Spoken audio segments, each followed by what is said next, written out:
thonë, është obligim edhe më i hershëm njerëzit të cilët kanë agjeru. Formën e agjerimit të asoj kohë ne nuk e dim, por me ardhen e pejgamberit alayhis salam, në fund na ka tregu se në çfarë kohë duhet të agjerojmë. Le që agjerimi ka dobit e veta, shëndetësore, dobit materiale, dobit fizike, e gjitha këto, po e ka edhe shpërblimin të Zotit.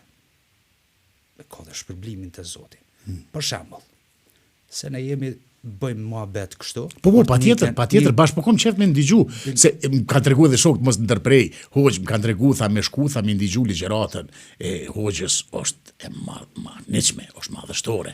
E s'po dyshoj as pak aty. Mundohem çdo herë që të jem më i parafort me xhamat. Mos mi kompliku gjërat, mi u lehtësu njerëzve gjërat.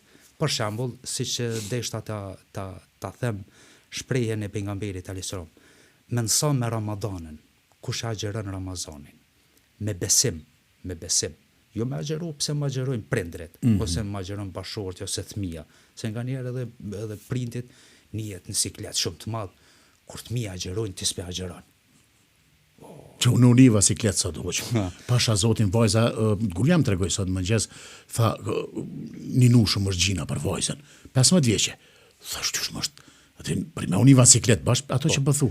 Une nuk muj me agjeru për shkak të smundjes që e kom. Po, normal, ajo është një pjesë tjetër, kur të lirohet ata njerëz cilët janë me shëndet të dopt, ose që kanë smundje, ata lirohen nga agjerimi. Po, e dim këtë. Nuk duhet me agjeru me smundje, sepse i bën dëm. I bën dëm, e vërtet. E kështu tash, pejgamberi alayhis salam çfarë thotë? Kush agjeron Ramazan me bindje, me besim të plot, Zoti xheleshanu do t'ja fshin gjinohet.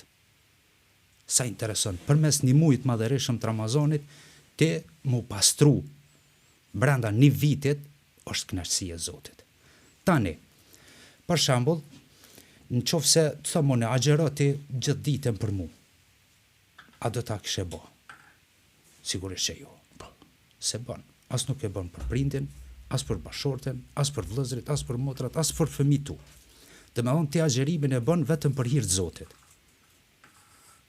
Tash agjerimi, çdo punë në fe, në Islam, që bëhet mas saj pason shpërblimi. Për shembull, ai që falet, ai që jep sadaka, ai që jep vitrat në Ramazan, ai që shkon në haxh, i ka krejt shpërblimin. Agjerimi, çfarë shpërblimi ka? Shëndetin. Ja. Ja, hajde. Për pas shëndetit, ajo kuptohet. Po, kjo është me hadith kutsi. Hadith kutsi do me thonë që Zoti i flet pejgamberit direkt. Edhe pejgamberi alayhis salam e ka trasu këtë thonje. Thot, çdo punë e birit të Ademit, që llogaritmi në, që jemi të partë. Thot, është për veten e tij çdo punë, kurse agjerimi thot është vetëm për Zotin, edhe Zoti din se si ta shpërblen njeriu. Nuk ka të bëj kjo me namazet tona ditore, nuk ka të bëj me sadakat, nuk ka të bëj me ndihmesin që ja bojmë njerëzve kështu me radhë, por agjerimi është në specifik në vete që Zoti i alen Zotit në dorë edhe ai shpërblen. Do me thonë, vetëm na për Zotin po agjerojmë. Vetëm për Zotin. Nuk agjerojmë as për ato që ka thënë, as për prind, as për bashort, as për fëmijë, as për do me thonë, agjeron vetëm për hir të Zotit. Për shkak që kemi edhe një shpërblim andej. Po.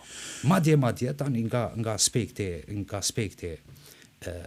i prizmit shkencor, dietarët e kanë thujtë se agjerimi, nocionin e agjerimit e kanë thujtë dhe kanë thonë se është operacion pa brisk. Operacion pa brisk. Çfarë thoni e mirë.